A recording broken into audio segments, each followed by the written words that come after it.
দেখা হয়নি, ডেফিনেটলি হয়তো হবে, দু একদিনের মধ্যে হয়তো হবে। আই ওয়াজ বিজি, উনি অনেক বিজি থাকেন, ডেফিনেটলি তো হবে। ডেফিনেটলি ওনার এক্সপেকটেশনটা কি? কি বুঝতে পারলেন যে সুজান ভাই শাকিব খানের নিয়ে প্রশংসা করতেছে যে তার সাথে যখন কথা হবে, কথাবার্তা যখন হবে, তখনই আমরা জানতে পারবো তার প্রত্যাশা কি। সে মেগাস্টার শাকিব খান, সে তো উনি অনেক ব্যস্ত, ওনার সাথে কথা যদি বলবো, এখন তো কথা বলার সুযোগ হয় নাই। কথা বলার যখন সুযোগ হইবে তখনই আমরা এই বিষয় নিয়ে কথা বলবো। এখন শুধু অপেক্ষা করুন যে কবে দেখা হয়, তার সাথে কথা যদি হইবে তখন জিজ্ঞেস করুন তার মূল ইটা কি, গোলটা কি, সেটা নিয়েই কথা বলবে। বা এই যে লিটন কুমার দাস সে ফর্মে নাই, সে বলতেছে ওয়েস্ট ইন্ডিজ থেকেই, ওয়েস্ট ইন্ডিজের ফর্মটা ফেলে আসছে, সে এখন ট্যুরে আসছে মালদ্বীপ, সে ফ্যামিলি নিয়ে আসছে, এটা তার ফ্রেশনেস আসবে, এটা ভালো লাগা একটা বিষয় আমরা জানতে পারছি।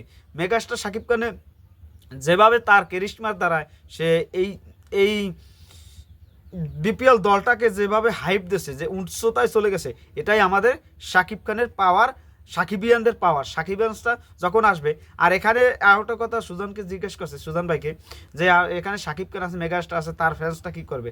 এখন উনি বলতেছে যে মেগাস্টার তো আছে, তার ফ্যান্সরা তো থাকবে, ক্রাউড তো থাকবে, দর্শক তো থাকবে, একটা আলাদা উন্মাদনা তো থাকবেই। তারপরও দিন শেষে আমাদের আমাদের মাঠে পারফরমেন্স করতে হবে, এটা সত্যি কথা। শাকিব খান আছে মাঠে, উপরে আছে, সব জায়গায় আছে, দর্শকরা সাপোর্ট করবে, কিন্তু মাঠে পুরো পারফরমেন্সটা সম্পূর্ণ করতে হবে। এটাই তো আর কিছু না। আর পরে আর কিছু কথা বলছে যে ক্যাপ্টেন কে হবে, লিটন দাস না অন্য কেউ। সে বলছে আসুক, লিটন দাসের পরে আমরা কথাবার্তা বলি যে কে ক্যাপ্টেন হবে, সেটা নিয়ে বিস্তৃত কথা বলবে।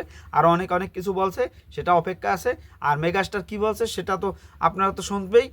দুই একদিনের ভিতরে, আজকে কালকে বা পরশু ভিতরে আমরা মেগাস্টার শাকিব খান অনেক অনেক অনেক অনেক আরও আগ্রহ করা তার জিনিসপত্র। তার এখানে আরও একটা সমস্যা আছে ভাই, উনিও বলছে, সুজন ভাই যে বলছে এখানে ওপেনার বেশি, মিডল ওভার ব্যাটিং যদি হয় তাহলে এই দলটাকে অন্য লেভেলে আমরা চাই। ধরো মোসাদ্দেরকে দলে টানতে চাইছিল সুজন, মোসাদ্দেক থাকলে তাহলে দলটা আরও ভালো হইতো, এইটা মোসাদ্দেক থাকলে ভালো হইতো। আমরাও তো চাই যে মোসাদ্দেক থাকলে ভালো হইতো, মিডলেও একটা অপশন থাকতো, একটা বল করতে পারতো, এগুলো তো আমরাও তো চাই।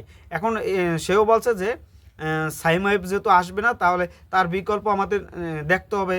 আর আমাদের বাংলাদেশ থেকে অনূর্ধ্ব-19 থেকে যা, বা এই যে কয়েকদিন আগে টি-20 গেছে, সেখান থেকে প্লেয়ারও দেখার চেষ্টা করতেছে যে কারে যুক্ত করতে পারে ঢাকা। এটা যদি যুক্ত করতে পারে তাহলে আমরা ভালো কিছু পাবো।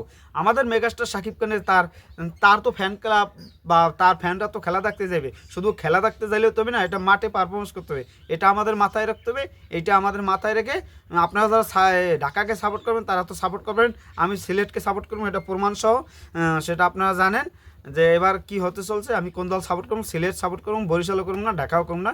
যাই হোক, পরিশেষে বলতে চাই, ঢাকা আসতে যাচ্ছে চ্যাম্পিয়ন হওয়ার ইচ্ছা নিয়ে আসতেছে, ইচ্ছে না, প্রত্যাশা করতে পারি যে চ্যাম্পিয়নই হবে ঢাকা বরিশাল ফাইনাল হোক, না সরি, সিলেট আর ঢাকা ফাইনাল হোক, দেখা যাক। আমি সিলেট কাপ পাইবে এটাই আশা করি। আর আপনারা কমেন্টে জানান যে ঢাকা পাইবে না সিলেট পাইবে, কোনটা পাইবে সেটা কমেন্টে জানান। খেলা হবে, শাকিব খান তো উপরে থাকবে আর নিচে তার শিষ্যরা খেলবে মাঠে, শিষ্যরা তার যে কেনা সৈনিক তারা খেলবে, দেখা যাবে ঢাকাকে অন্য লেভেল, অন্য স্রোতে যাবে। ধন্যবাদ অল সাকিবিয়ান্স এবং